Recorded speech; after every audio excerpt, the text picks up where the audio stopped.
Manusia mana yang hidup tanpa masalah? Semua manusia yang hidup pernah merasakan masalah. Semua manusia yang hidup pernah merasakan tekanan. Dan lu berada di video yang tepat. Gimana cara lu bisa tenang meski lu sedang dalam tekanan? Hai, welcome to Perspektif Gue. Channel ini boleh lu subscribe kalau lu mau jadi bagian dari manusia berkualitas. Balik lagi ke topik yang tadi tentang gimana cara lu bisa tenang meski lu sedang banyak masalah. Intinya supaya lu bisa mengontrol diri lu walaupun lu lagi ngerasa tertekan. Dan inilah caranya. Caranya adalah dengan menjadi manusia stoik.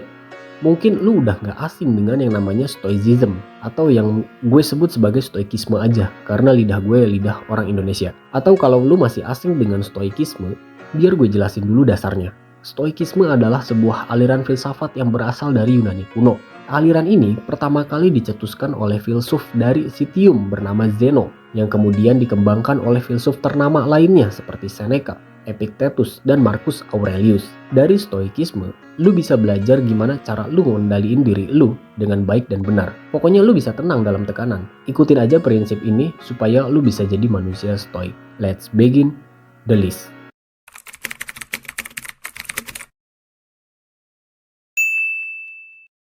Yang pertama, sejatinya yang bisa lu kontrol cuma pikiran sama tindakan lu aja. Ini disebut sebagai dichotomy of control. Ini tuh semacam membedakan antara hasil yang lu dapat dan respon yang lu berikan. Misalnya contoh sederhananya kayak gini. Lu ditolak cewek ketika lu nembak dia. Ya itu bukan hal yang bisa lu kontrol, tapi itu kehendak dia untuk nolak lu jadi cowoknya. Kalau hasilnya ternyata adalah ditolak sama cewek, sekarang lu dikasih dua pilihan untuk ngerespon. Lu nerima lu ditolak, terus lu belajar jadi cowok yang lebih baik lagi, kayak nge-gym, belajar ngejar cita-cita atau hal positif lainnya. Atau lu harus memaksa si cewek dengan cara apapun, pokoknya dia harus sama lu. Intinya peristiwa itu nggak bisa lu kontrol, sedangkan respon lu terhadap peristiwa itu bisa lu kontrol.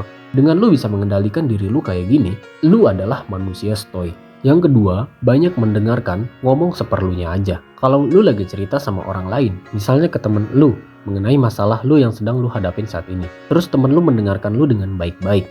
Lu seneng gak sih didengerin? Pasti seneng kan? Ini yang harus lu lakuin untuk menjadi manusia stoik. Lu bisa banyak mendengarkan. Bahkan lu harus banyak mendengarkan daripada lu kebanyakan ngomong yang isinya tuh tong kosong nyaring bunyinya. Dengan lu banyak mendengarkan aja, lu bisa dapat banyak hal. Misalnya jadi lebih dapat ilmunya, lu bisa mengasah skill active listening lu, atau kalau lu jackpot, lu bisa tahu karakteristik seseorang dari cuman mendengar aja.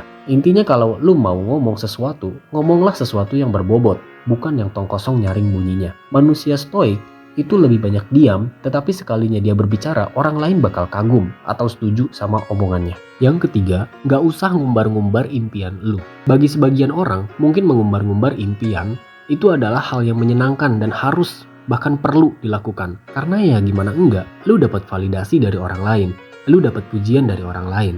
Kalau lo tahu, manusia itu sebenarnya suka kalau dia itu divalidasi, kalau dia itu dipuji-puji sama orang lain. Sebenarnya sah-sah aja sih kalau itu emang keinginan lu untuk mengumbar-ngumbar. Tapi harus lu perhatiin bahwa terus-menerus mengumbar impian lu ke orang lain itu cuman bisa mengalihkan fokus lu dari impian yang akan lu capai. Padahal tindakan dan usaha itu adalah langkah yang sangat penting untuk menuju impian lu. Nah, saat lu kebanyakan bicara daripada tindakan, bisa-bisa impian lu cuman sekedar omongan aja. Sebaiknya bicara secukupnya aja dan lakukan tindakan yang nyata dan bermanfaat.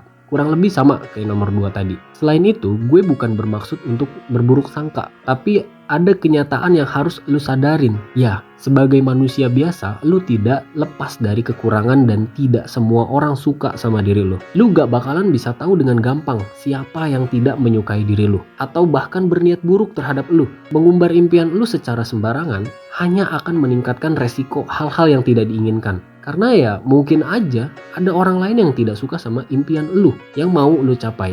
Daripada lu mengumbar impian lu, mending lu fokus sama proses lu mencapai impian lu yang lebih realistis daripada mengumbar-ngumbar. Meski lu sedang dalam tekanan akan impian lu, lu jadi bisa lebih tenang dan menikmati proses lu. Itu adalah manusia stoik. Yang terakhir adalah menghargai apa yang ada di sekitar lu. Kurang lebih konsepnya sama sih kayak bersyukur. Jangan ngebanding-bandingin lu sama proses orang lain. Bahkan menurut psikologi humanistik dalam psikologi positif, kalau lu berterima kasih dan bersyukur pada diri lu sendiri aja, itu bisa ngebantu lu mengembangkan sikap yang lebih positif terhadap hidup lu. Ketika lu bersyukur atas apa yang lu miliki dan menghargai kontribusi orang lain dalam hidup lu, itu dapat memberi lu perasaan bahagia, puas, dan damai.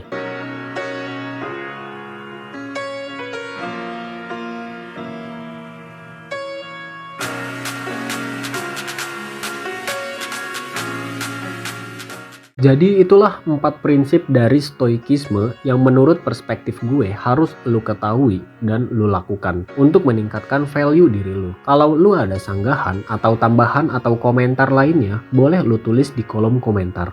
Kalau lu suka video kayak gini, silahkan klik like dan subscribe. Itu aja dari gue, and let's begin the high value people.